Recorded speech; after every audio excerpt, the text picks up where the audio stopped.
সংস্কারের বিপক্ষে অবস্থান নিয়েছে, বিচারের বিপক্ষে অবস্থান নিয়েছে, ফলশ্রুতিতে তারা নির্বাচনের বিপক্ষে অবস্থান নিয়েছে। আমরা বিশ্বাস করি রাষ্ট্রের সুসংহতের জন্য, গণতান্ত্রিক উত্তরণের জন্য একটি গ্রহণযোগ্য নির্বাচনের কোনো বিকল্প নাই। কিন্তু এই নির্বাচন যদি হতে হয় তাহলে আগের নিয়মে হওয়া যাবে না।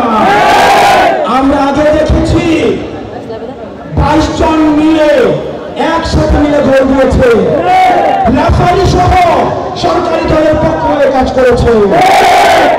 আমরা চাই খেলার নিয়ম পরিবর্তন করতে হবে, খেলাকে গ্রহণযোগ্য করে তুলতে হবে। পেনাল্টির মধ্য দিয়ে গোল দেওয়াকে বিবেচনা করা যাবে না। পেনাল্টি যারা দিবে তাদেরকে রেড কার্ড দেখাতে হবে। আমরা দেখতে পাচ্ছি এখন অনেক রাজনৈতিক দল পেনাল্টির পক্ষে দাঁড়িয়ে যাচ্ছে, রেফারির পক্ষে, রেফারি যেন মাঠে খেলতে পারে সেটির পক্ষে কথা বলছে।